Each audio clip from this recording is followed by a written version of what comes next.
11 de la mañana con 26 minutos, está con nosotros Juan Luis Oyarzo Galvez, consultor todos los lunes, en algún horario de la mañana. Pero por supuesto. Se entiende que por horarios de agenda, suya de compromisos laborales, sí. Pero siempre estamos los lunes, ¿qué lunes? ¿No es cierto el lunes? También estuvimos el lunes. Sí, fue el año pasado. Bienvenido Juan Luis nuevamente. Sí, pues hola Daniel, ¿cómo estás? Qué bonito, estuviste conversando recién sobre aspectos que son súper interesantes del plan de zona extrema. Sí, pues plan de zona extrema, que ahora para este gobierno ya hace el plan Magallanes. Bueno, cada uno es responsable de su qué es lo que se dice, qué es lo que se comenta, ¿no? Y lo decía el director de la Subderio, pues, Jack Brooks. Está trabajando y Magallanes es un ejemplo, dijo, para el resto de las regiones que tienen plan de zona extrema, o sea, para los dos extremos del país en realidad, en materia de proyectos, cómo se ha trabajado, y eso habla muy positivo del trabajo que se hizo, que se ha hecho, que se está haciendo y que se podría hacer. ¿Y por qué lo digo así? Porque esto comenzó hace 4 años. Sí, hay que recordar, bueno, y quizás más de 4 años, porque empieza efectivamente el 2014, claro, el 2014, como una formulación, claro, 4 años. Vamos para el quinto, con la formulación de un programa que llama la atención porque en realidad rompía las bases, como tú bien lo mencionaste, de cómo se evaluaban los proyectos a nivel regional. Para poder ejecutarlo. Sí, pues, hay que recordarle a la comunidad que, como tú también muy bien lo mencionaste, o sea, para que nosotros pavimentemos una calle teníamos que contar el número de autos que pasaban por esa calle. Entonces se vuelve complicado haber pavimentado cosas como manantiales por venir, ¿cierto? Sí. Y eso se vuelve muy complicado porque en realidad la cantidad de automóviles que pasaban por ese lugar eran bastante bajos. De tal manera que nunca por normativa del Ministerio de Desarrollo Social eso podría haber sido pavimentado. Entonces hoy día, por ejemplo, vemos que ese plan rompió esa norma y lo rompió por único año el 2014 con los proyectos que fueron presentados el 2014. De tal manera que, claro, nosotros también esperamos que este plan Magallanes también tenga esa flexibilidad con Magallanes, porque cuando tú rompes alguna de esas normativas, que en realidad más que otra cosa tiene la eficiencia de los recursos, pero sin embargo no ve el desarrollo, tendríamos que cambiarlo, porque bien lo podemos mencionar, o sea, una empresa se va a venir a instalar a Magallanes cuando vea que a su alrededor existen todas las condiciones para poder instalarse. Claro, y otro es que, por ejemplo, en un ejemplo de Tierra del Fuego, ¿no? Provenir manantiales provenir, pero provenir no necesito provenir. Claro. Y de ahí hacia la Comuna de Primavera. Primero, seguridad vial, que con cemento y ripio es distinto. Muy distinto. ¿No? Evitas muchos accidentes, igual corren, porque siempre alguno quito volar. Sí. Pero lo otro es, por lo mismo, el ahorro del tiempo. O sea, lo que hacías en 6 horas, lo haces en 4, lo haces en 4 horas y media. Y eso significa de repente, duramente salvar una vida. Bueno, es cosa de recordar cómo se han acortado las distancias en tiempos Puerto Natales. Acuérdate que antes era una sola franja, sí, en algún momento, bueno, antes no estaba pavimentado, pero luego se pavimentó tan solo una sola franja. Y yo te demoras 2 horas 45, 2 horas 30, 2 horas 20 también, y antes te demorabas 4 horas. Sí, entonces, claro. Lo pasaba con el ferry, ¿no? También. En la Melinca te demorabas 3 horas y media. ¿En serio? Sí, pues eran como casi 4 horas. Y ahora te demoras con suerte 2 horas 15. Ahora con 2 horas 45, 2 horas 50. Y cuando está malo puede ser 2 horas y media. Sí. Entonces son cosas que se han inversión, porque claro, mira, sí, pero TAPSA, ¿no? Pero TAPSA es subvencionado por el Estado. Sí. Sí, la conformación del plan de zonas extremas, claro, se vuelve muy interesante y por eso la importancia también de la conversación que tuviste recién con la Subdere, que es un factor importante. Hay que recordar igual a Claudia Ruiz, que formó parte del equipo en lo cual que ella fue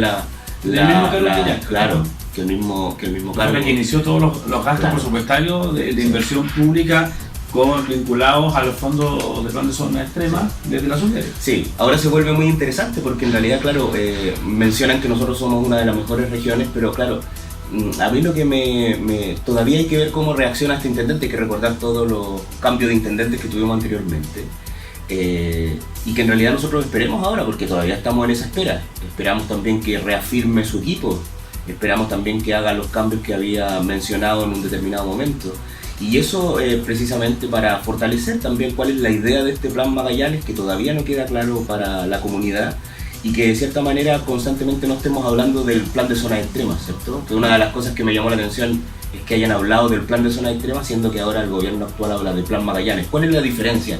Eso yo no lo logro entender. Yo creo que ninguna. Yo creo que solamente la diferencia es el nombre, pero la inversión, el pensar, quizás también, o con la mirada de ejecución, pero es la misma. Es el fin del plan zona extrema o del plan Magallanes es el mismo. porque muchos de los proyectos se le va a cambiar quizás una coma o una letra, o una palabra, pero se van a realizar igual las obras. De hecho, muchas obras que ya están... Sí. De hecho, sentimos que anda atrasado el gobierno, ¿cierto?, con respecto también a su reforma, y te lo menciono para entrar en este nuevo tema, Daniel, porque, por ejemplo, el viernes, sale una noticia en La Tercera que habla de que el gobierno evalúa licitar, volviendo al tema de la reforma previsional, licitar la cotización adicional a un ente ajeno a la AFP. Y eso lo realiza por estos atrasos que ha sentido que están formando parte de su gestión ejecutiva, ¿cierto?, legislativa, en los cuales constantemente nosotros vemos que en realidad está como atrasado con respecto a las demandas que pueden existir dentro del medio, y llama la atención, por ejemplo, también lo que ocurrió hace poquitos días, y perdona a los que están escuchando que hago el paréntesis, con el aspecto de las salmoneras también, la Avenida de los Reyes, como en realidad no hay una manifestación clara por parte del gobierno, entonces hay como una pequeña no sintonía entre las realidades locales versus este sentido que tiene el gobierno. Hay que recordar que en William estuvo hace poquito la senadora también, Carolina Goy, ¿cierto?, estuvo Chaguán, estuvo también Girardi, generando también una defensa al concepto de tu espacio territorial, ¿cierto? Y eso muestra cómo nuestras autoridades locales y también nacionales, desde el punto de vista también de la oposición, están efectivamente también en mayor contacto con respecto a estas demandas que son territoriales y que en algún momento pueden estar. Entonces, se muestra, Daniel, esta como desconexión, como que estamos llegando tarde, y parte de estos aspectos como la licitación de la cotización, ver cómo arreglamos el concepto de la admisión justa para los colegios, siempre presento el proyecto, pero que lo presento y no lo presento, ¿cierto?, porque me está generando tal vez alguna no sintonía o no logro los votos dentro del Congreso. Sí, y hay un tema que no es menor a esto del 4%, que es una tremenda deuda, una deuda histórica. Y que es una deuda de Estado, no de gobierno de turno, de Estado, y que no se ha sabido cómo resolverla, porque esa es la realidad, nadie la ha resuelto. En 4 o 5 gobiernos. Por supuesto, mira, de hecho, por ejemplo, José Piñera, hablando de este tema de la reforma previsional, hay que recordar que en el año 80, cuando se reformó efectivamente el proceso de la AFP, el año 81 ya se echó a andar, pero cuando se estaba pensando, la entrevista mencionaba que el 80%, los trabajadores que se pensionen iban a alcanzar una tasa de reemplazo del 80% de su última remuneración. Quiere decir que si ganabas 1 millón de pesos en tu última remuneración, cuando tú jubiles, ibas a obtener una jubilación de 800.000 pesos, o el 80%. Pero sin embargo, en la actualidad no es así, y nosotros vemos que el 50% de los ya pensionados solamente reciben, con suerte, una tasa de reemplazo del 20%. O sea, quiere decir, si hablamos de un sueldo de 1 millón, quiere decir que recibe 200.000 pesos. Y estamos hablando de un sueldo que escapa de la realidad, Daniel, porque los que reciben 1 millón dentro del país como salario, ¿cierto?, son muy pocos. Hay que recordar de que el 70% de los chilenos del mercado de trabajo, que son 9 millones, ganan menos de 550.000 pesos, Daniel. Entonces, se genera un aspecto súper fuerte entre lo que fue planeado y lo que hoy en día se encuentra.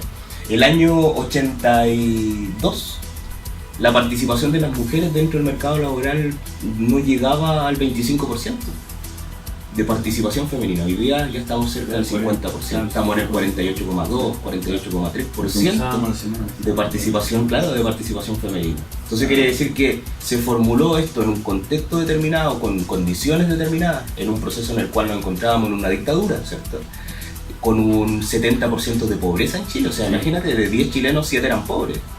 Entonces hoy día, en un mercado totalmente distinto, donde por ejemplo de 10 chilenos solamente 1 es pobre, ¿cierto?, desde el punto de vista de la metodología, de la misma metodología que estamos ocupando, podemos discutir el concepto de pobreza, pero de la misma metodología, solamente pasamos de 7 a 1, pasamos con una participación de la mujer de un 25 a un 48 y tantos %. Ahí, Fabricio, hay algo que llama la atención poderosamente. Según algunos estudios realizados, acuérdate que Magallanes se vivía feliz con 2.000 pesos al día. Claro. Que lo dijo alguna vez. Me habla de Lavín, que era para formular el aspecto de una especie de un almuerzo.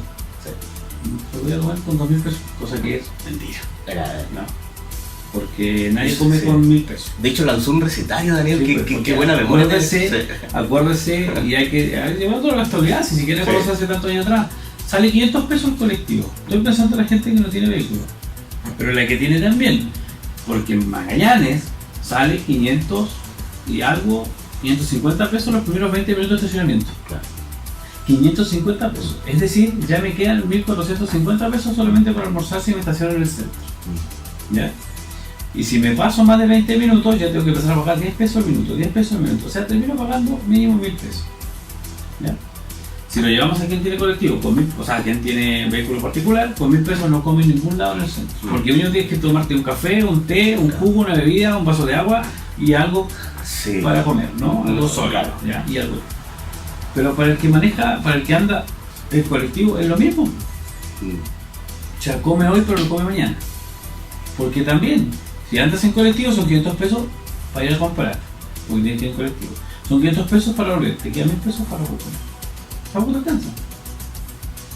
Y estas recetas especiales, claro, en el norte del país tú encuentras un plátano a 60 pesos, a 70 pesos, a 100 pesos. Acá te sale 220 pesos mínimo un plátano. Por decirlo una manzana, que no te sale 50, 60 pesos, como salió alguna vez acá en Punta Arenas, ahora te sale igual 150. ¿Y quién come 3 manzanas a la hora del almuerzo? De hecho, mira, yo estaba viendo un artículo a propósito de lo que tú estás mencionando sobre para qué alcanza el sueldo mínimo, que lo lanzó la Fundación Sol. Entonces, en Chile el sueldo mínimo hoy día son 301.000 pesos, ¿cierto? Y alcanza como máximo, según, por ejemplo, esta publicación de Fundación Sol, para pagar en particular las leyes sociales que se te van 57 lucas, ¿cierto? De inmediato, pensión, salud y seguro y cesantía. Y hay que recordarle ahora a la comunidad que también tiene que, si es un trabajador honorario, ahora también tiene que cotizar, ¿cierto? Por un proceso también que es importante, pero que sin embargo tal vez el hecho de ser honorario es discutible, ¿cierto? Pero en realidad, claro, hoy día ya es una obligación para las personas que hoy día comenzó precisamente el proceso de renta para eso. No me quiero desviar. Aparte de para qué alcanza el sueldo mínimo, mencionan, ya se te fueron 60.000 pesos solamente en pagar las cotizaciones de esos 301.000 pesos. Si quieres comer un kilo diario de pan, hay que recordar que en Chile nosotros somos bien personas que dentro de la canasta muy fuertemente el pan, ya se te van 40 lucas extra. La movilización para ir y volver al trabajo, ya tienes 48, 50, que era lo que hablaba. Y si quieres arrendar una casa, que es un arriendo básico, y que aquí lo menciona Fundación Sol, me imagino para una realidad en Santiago, entre comillas, menciona un arriendo básico de 156 lucas, que era lo que te quedaba para poder arrendar. O sea, si tú gastas en pensión un kilo de pan diario, la movilización, te quedan 156 lucas para generar un arriendo básico. Siendo que en realidad, ¿cuánto está el arriendo acá como mínimo? Un arriendo mínimo en una casa interior, 220 lucas. ¿Quién vive feliz con su arriendo? No, nadie, absolutamente nadie. Entonces no te dan las cifras frente a esto, de tal manera que uno ve efectivamente que desde el punto de vista macroeconómico, cuando vienen algunas autoridades a conversar efectivamente de cómo se ve la región, del crecimiento, ¿cierto? Y todo esto, lo vemos perfecto desde el punto de vista macroeconómico. Pero tú cuando analizas, por ejemplo, las pequeñas cosas desde el punto de vista microeconómico, tú ves en realidad lo que menciona, o sea, el día a día. Entonces eso muestra esa desconexión que volvemos a mencionar. Por un lado se ven estas cifras macroeconómicas, un crecimiento sostenido. Imagínate que el Producto Interno Bruto per cápita en Chile llega a los $25.000. Daniel, ¿qué significa esos $25.000? Significa que una persona, $25.000 anuales, significa que una persona gana 1.400.000 pesos mensuales. Ese es el promedio. Porque en una casa. No, pero es por persona, porque lo dividimos por el número de habitantes y el crecimiento económico. Entonces, por ejemplo, es totalmente bajo.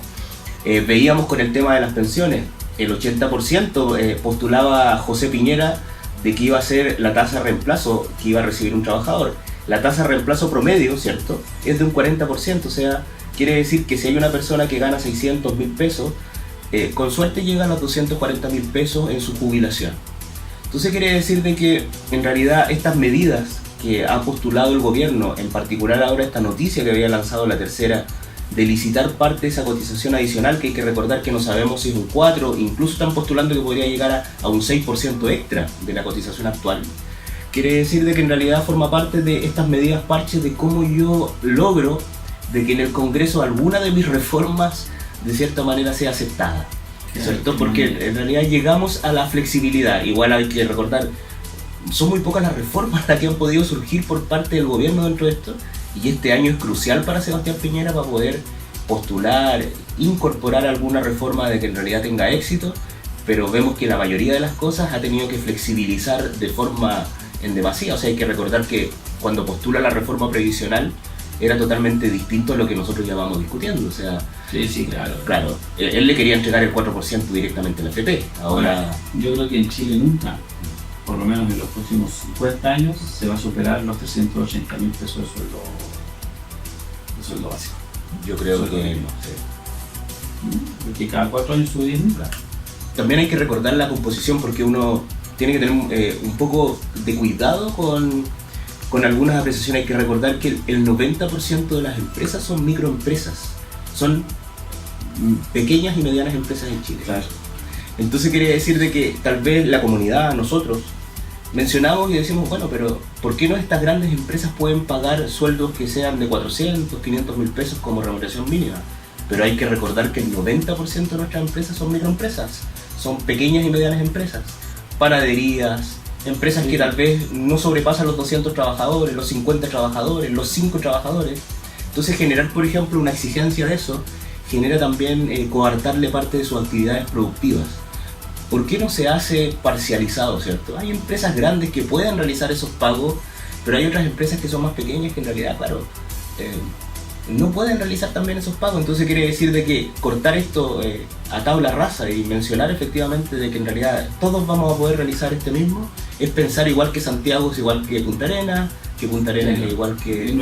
Y no es lo mismo. Entonces una empresa grande, gigante, no es lo mismo que una empresa pequeña de 5 o 6 trabajadores. Comparar una panadería del barrio con una salmonera. Y así se está comparando. Claro, porque cuando tú postulas un sueldo mínimo general, quiere decir que los vecinos que tienen una carnicería cerca de su casa, o una panadería, un negocio en el cual hay contratado a una persona, a ese trabajador, a ese empresario pequeño, se le está también exigiendo que tiene que pagar una remuneración mínima de 300.000 pesos, y eso en ocasiones, Daniel, no es posible. No, por ejemplo, de las puras panaderías, no. Con la panadería de barrio, en una casa particular, un vecino que tiene un emprendimiento, tiene con suerte una persona contratada de panadero, y que más encima, o la misma persona hace de panadero, porque se levanta a las 5 de la mañana a hacer el pan para que a las 8 o 9 ya le salga las primeras horneadas, como se dice, de pan calentito para los vecinos y todo aquello. Pero esta misma persona que es panadero, dueña o dueño, que hace el pan, se lava las manos y va a atender al cliente. Así es. Se vuelve a lavar las manos porque recibió plata y vuelve a seguir haciendo el pan. En cambio, en una panadería hay hasta 2 y 3 turnos. Una panadería de un supermercado hay hasta 2 o 3 turnos por día para poder generar pan. Es muy distinto.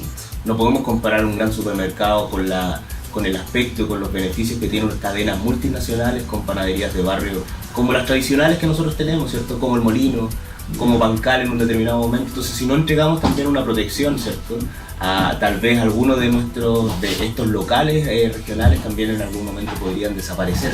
Así como desaparecieron supermercados emblemáticos que nosotros habíamos conversado, como Marisol en su determinado momento, como Listo, ¿cierto? En los cuales nosotros... Bueno, Marisol que vendió las grandes cadenas como usted misma.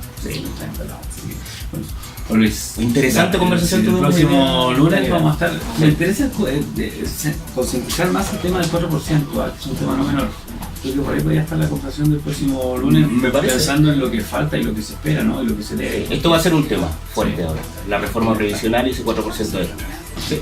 Ya pues, nos vemos el próximo lunes. Ya dudaré. Entre las 10 y las 12. Perfecto. El próximo lunes 8 de abril, ya comenzando ya el cuarto mes del año. Así es. También hay un tema ya a conversar. Y recuerden las familias que hoy día ya empezó su proceso de operación renta. Exactamente. Ustedes han tenido aquí al presidente del contador. Sí, mañana también tenemos, entiendo, a alguien del Servicio de Impuesto Interno a conversar. Qué buen tema, Daniel. Ya, 11 de la mañana, 45 minutos, un tema musical, y ya conversamos con la secretaria regional ministerial de el Ministerio de la Mujer y Equidad de Género, y entiendo que vino acompañada de Fabiola García, directora del Servicio Nacional de la Mujer y Equidad de Género, Sarnave. Harto tema para conversar en ese aspecto. 11 de la mañana, 45 minutos.